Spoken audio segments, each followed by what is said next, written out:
Welcome to Gate City Insider. I'm Rosemary Plyben. A change in the weather may have you thinking about the holidays, but for some, it has them thinking about a warm place to sleep. Guilford County's homeless services agencies work together year-round to support those experiencing homelessness, and their work this time of year is most urgent. Rachel Pontilio is Coordinated Entry Assessor for Partners Ending Homelessness. Welcome. Well, thank you. Thank you for having us here today. It's great to have you here. So the first thing when you do a little research about Partners Ending Homelessness is a statement. And the statement is, homelessness is a solvable problem.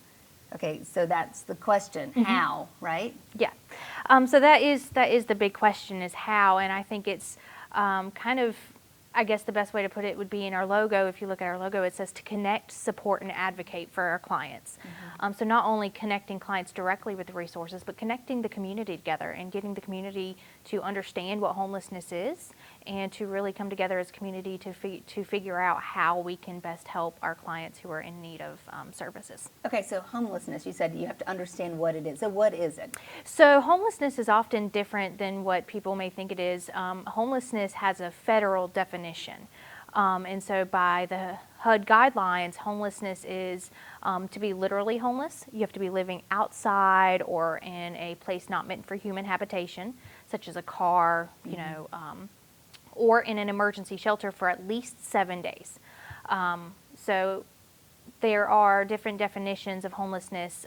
So if somebody is couch surfing or staying with friends or family, unfortunately, that's not considered to be literally homeless. That is at risk of homelessness. So, and you don't say unfortunately because then often they're not counted. And yes. So then we can't scale the services the right we really need to. Is that what you're saying? Yes, that would be more of a prevention diversion aspect. So we would try and prevent them from entering the system at all, from entering a shelter if at all possible. Right. So for the federal government, the definition is that they have to be outside or abandoned buildings, things like that. Right. Okay. So how big of a problem is this in Greensboro, Guilford County?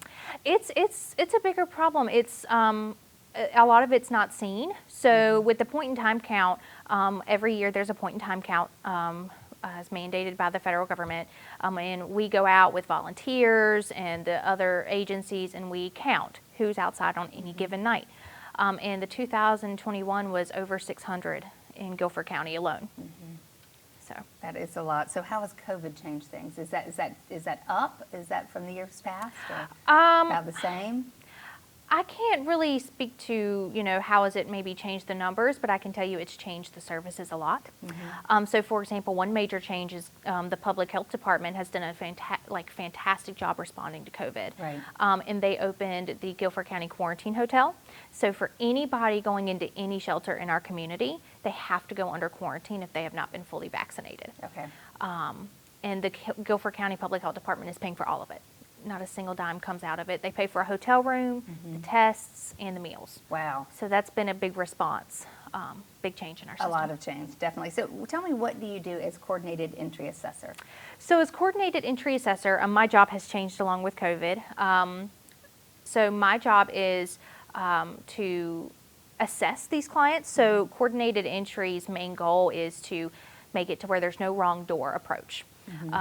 And so whether they're outside or in a shelter, my goal is to assess those clients or receive the assessments from our partner agencies and see if they qualify for the services that we can provide, and then facilitate the weekly coordinated entry team meeting with those other agencies. Okay, so what are the services that you provide? So for our services, strictly with coordinated entry programs, we work with multiple agencies throughout the county for rapid rehousing programs and supportive housing programs, which provide a little bit more, support for clients who are in more need of more intensive services.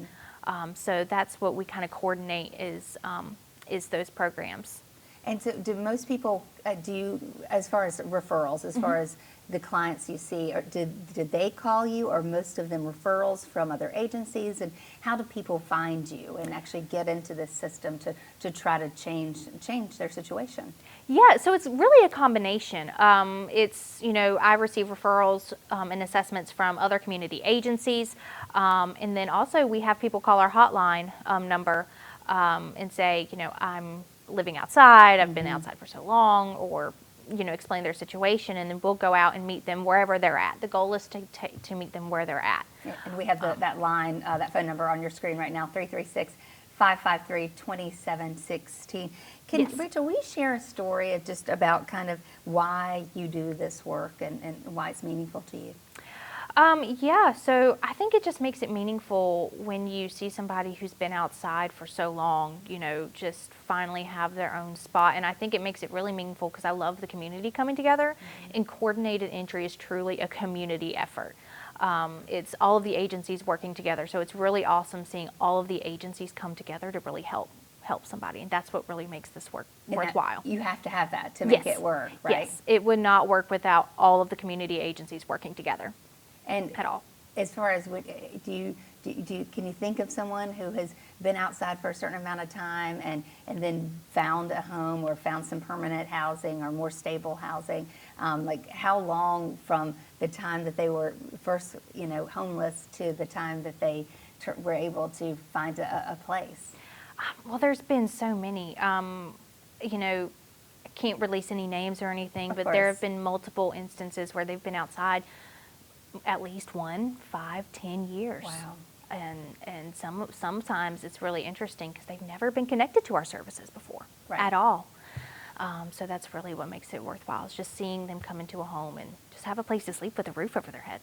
Absolutely. Thank you. Thanks for spending a little time with us today. And we're going to talk a lot more about homelessness in Greensboro and Guilford County, also the work happening here and how you can support the work as well. You can learn more about the work of Partners Ending Homelessness by going to the website. It is pehgc.org. And we'll be back with more right after this.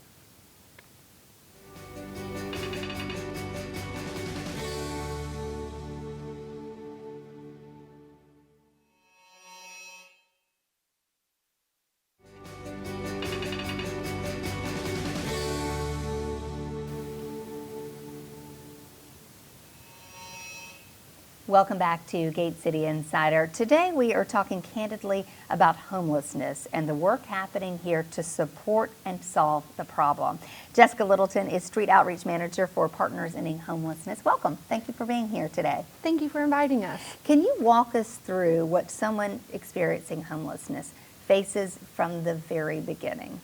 Yes. Okay. So from the very beginning, you're thinking of your basic needs. Shelter, food, and water. Where am I going to sleep? Is it going to be dry? Is it going to be safe enough? Where am I going to get my food? Where am I going to keep my belongings? And then you also got to think on the other side, if someone is living out of their car, not staying on the streets, where can I park my car at night? Where am I going to be safest? How far am I going to have to drive or walk to get to services within the community?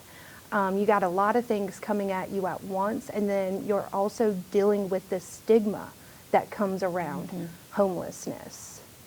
And you may have a family too. Yes, Maybe ma'am. thinking about other people that you need to take care of who are with you. Yes, ma'am. And then a lot of our clients have animals also, so they got to think about their animals. How am I going to feed them? Where can I go with them? Where's safe?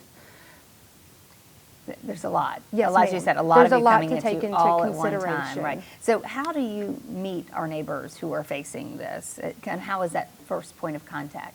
Okay. Yes, ma'am. We get referrals through our CE line, the coordinated entry line, where they can call themselves or people within the community can call. And then with the community referrals, we get referrals from GPD, the IRC, people within the community, and then people that we meet without in the community. So that is how we get a lot of our referrals. And then kind of like what Rachel alluded to, we meet them where they're at. We try to make it low barrier as possible and try to make them feel as comfortable as possible. Now that first encounter, it can be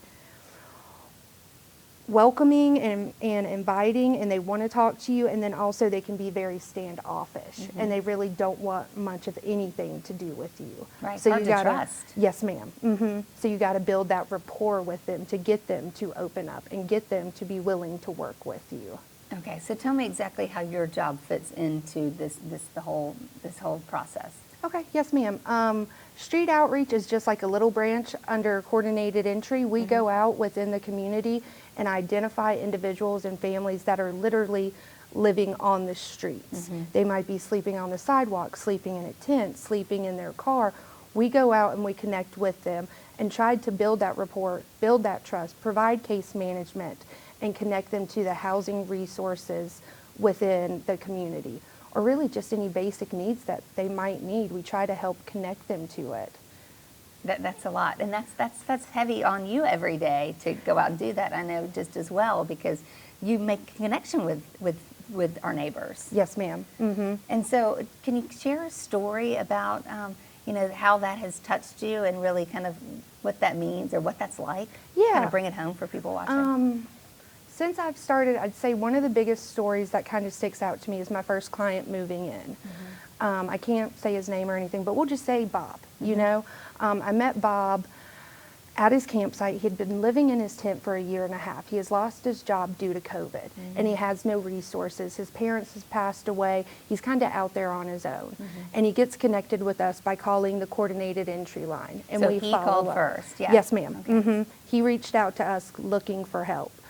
So I go out and meet him. I build that rapport. I do the housing assessment, and lo and behold, Bob gets picked up for housing. And at this point, he has moved into his own apartment. He has a job, and he's a functioning member of society, getting back out there. And how did you see it change him? I mean, obviously the physical and the having the space, but like mental and emotional, what did you see change in him? I saw a lot of change in the months I was working with him. I just saw his demeanor change, him brighten up a little bit. He didn't have that despair, sad look, kind of, wondering, where am I going to go? What am I going to do? I'm at my ropes end, and seeing that smile on his face when he got those keys to that apartment. Hope. Like really getting to see that in someone's eyes, and to see and for them to thank you at the end of it. It's not, that's not what we're there for, but just to hear that appreciation, and to see them grow and evolve, it's really amazing to watch. What do you wish people understood about homelessness? The only thing I can really say is don't judge a book by its cover, and treat people the way you want to be treated. It's not as simple as you think it is. There's a lot more behind the scenes. Have you been surprised? Yes. Every It's day? never a dull moment. It makes you take stock for sure. When I'm sure people ask you this all the time. What can we do to help? And what are some big things you can do? I would say a great way to help is to get out there in your community and see what's needed. To get out there, volunteer, donate, and see what's going on. Get active and be a part of it. Be part of the change that you want to see. And is Partners Ending Homelessness is a good place to start, just to the Yes, website ma'am. for sure. Well, Jessica, thank you so much for the work that you're doing in our community and spending a little time to share with us. I know that you have a lot to do, and a lot of people counting on you, so we appreciate you giving us some time. And of course, you can learn more about the work of Partners Ending Homelessness by going online to the website. It is PEHGC.org, and we're going to talk more about ways you can get involved, particularly during this month of November, when we come back after this quick break.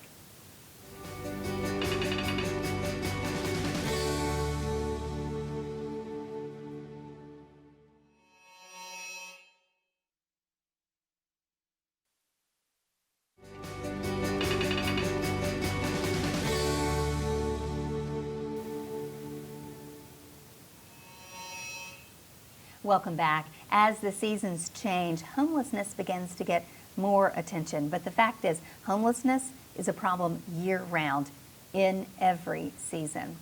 Kentia Smith is Housing Support Specialist with Partners Ending Homelessness. Thank you so much for being here today. Thank you for having me, Really Rosemary. appreciate it. Homelessness doesn't follow the same path for every person. How do you really explain the issue to our community, in our community? I think you explain the issue by saying that it's something that can impact anyone. Even me sitting here today, with a house, with a job, if one thing broke down in that system, let's say if my job ended because of some reason, I could be homeless or displaced. So I think the way to really look at homelessness is that everyone can be homeless at one point in time.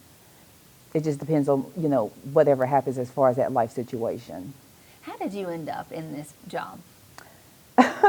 Actually, I saw it come across the Guilford COC newsletter. I used to get it weekly. I've always just been the type of person when I, moved here, I wanted to know more what was going on. So I saw this in the Guilford COC, applied, and the rest is just history. But why is it a good fit for you?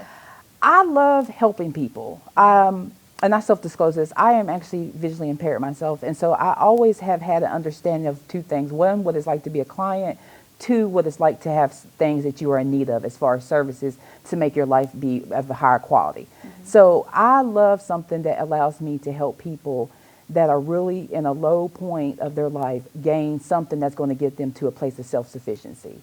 A lot of times as caseworkers, we lose sight of, what it's like to be on that other side. And so I always try to keep an internal perspective of, everyone could be at this point, at any time, any day. Absolutely. So you're also a great connector of people and of agencies, and that is really, the name says it all, Partners Ending Homelessness. Yes. So can you talk about the partners and kind of how the communities works together, these agencies work together to help people? Yes, and I always say, me being an outsider from West Virginia, I love to see how the city of Guilford, or city of Greensboro, and how Guilford County is very impactful with, working together. So one thing, is the Guilford COC, the Continuum of Care, and what that is over 50 agencies that work together to end homelessness in Guilford County. Also with us, as far as Partners Ending Homelessness, we get so much support from community partners. We built a great relationship with the Guilford County Animal Services, who has provided rabies shots to our clients.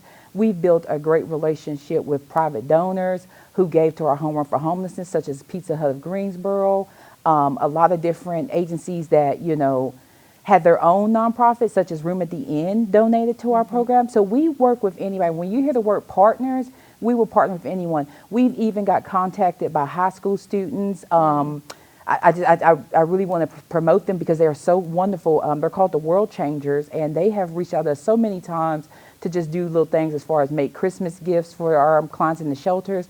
And so when we say partner, we really do partner with anyone who wants to support what we do. Yeah. What do you see the steps to solving homelessness? I mean, again, the website says it is a solvable problem. And so we talked about how, right? I think you have to address what some of the issues of homelessness are. Right now, I guess you could say the biggest thing is finding affordable housing. Thanks to the government and the emergency housing vouchers, that was a great thing they pushed, which gave over, I think, 40,000 vouchers to the United States across America. But now what it is people have vouchers, but the housing is so overly priced or so expensive that finding affordable housing is one of the best issues. Two, I think linked to resources, like what we do, if we can link clients to the resources they need, because 9 times out of 10, a person who's homeless, and I like that my coworker said that earlier, don't prejudge. There is a lot of other things that could be going on with this person that you don't know, underlying such as mental health, past abuse, substance abuse. So I think also having partnerships with all these multifacets that address homelessness is one way to work. So definitely affordable homelessness, an increase of service, and just people being aware of other people's needs. And homelessness is one part of a person. Yes. It is not the person. No. The person is so much more than where they live or don't live. Homelessness is your living situation. You are homeless, you have no roof over your head, you have nowhere that we can say that is habitable for human life. That is what homelessness is. It doesn't mean you're a person that's lazy. It doesn't mean you are not trying to get out here and do nothing. It's all these stigmas, but I don't think people realize them people that you see are just like I said, like me. At any point, they had a great job, they had a home, and something impacted that, and this is what the circumstance have led them to. So, all right, so now we're kind of in the season of giving, and people are thinking about helping and Yes. giving back, and homelessness gets a lot of attention this time of year, as we said. So what can we do to help, and kind of how is that ramping up this season of support? I'm glad you asked that. So Partners Ending Homelessness is launching our fall and winter campaign. And so many don't know this, but November is Hunger and Homelessness Awareness Month. We actually will be hosting an event at the High Point Library on November 16th, which will be a breakfast to feed the homeless. But through this month of November and December, we are promoting our fundraiser, which is called Giving Because We're Thankful. Like you said in your opening, a lot of people are sitting down, we're planning our holidays, but for people that we work with, we're just trying to figure out what's going to be their next meal. And so we are launching our Giving Because We're Thankful fundraiser. And what this is two things. We are either asking you to make a pledge of $1 or more a day for either the month of November or December or both, or to purchase a gift item off our gift list, which is several non-perishable foods such as tuna, bottled water, several things that our street outreach always seems to need when they go and encounter. Because I don't think people realize, like our street outreach, who you met earlier, she goes out in the woods, she goes and takes these people's supplies, she takes hygiene. And so to do this, we fundraise and we ask the community, you know, can you help give this stuff? And so if you're really looking for a great cause, and you know, like I said, we don't always, you know, not everyone can give monetary. So if you're somewhere and you can pick up a case of chips, you can pick up a case of water, please reach out to us because we definitely need those items. And like we said, everyone should be thankful because we've been through so much. COVID has took a toll on everyone. So give because we're thankful. And that's the whole premises, you know. It doesn't matter how much it is. It doesn't matter what it is. We just want you to give and be thankful that you have the ability to do it and know that you're helping people that's really going to deserve it and really going to appreciate it. Give because you're thankful. I Giving love it. because we're thankful, yes. Thank you, Kentia. It's so great to spend a little time with you today. And thank you for all the work that you're doing and the positive vibes that you're bringing into our community. Thank too. you. And I want to thank the city of Greensboro for having me and my coworkers. This was a great thing to do. I just really am glad that you all get to see what we do. And just if you'd like to know more or if you'd like to get involved with our new fundraiser, we will be handing out flyers that have our QR code that you can go to our website. You can also contact me. My information is on the flyer if you'd like to discuss your donation, and I can make arrangements to pick it up. So any way that you need our support and any way you can support us, we will definitely appreciate it. And we just want everyone to be safe and have a happy holidays. You want to partner with people, and Yes. that is in the name. Yes. Partner with people, definitely so. Of course, Yes. as she said, learn more about Partners Ending Homelessness. The easy way right now, you can do it on your phone. You can grab your computer if you have that handy. Partners Ending Homelessness is what it's called, PEHGC.org. And that is our time for today. Thank you so much for spending a little bit of yours with us. Until next time, have a great day.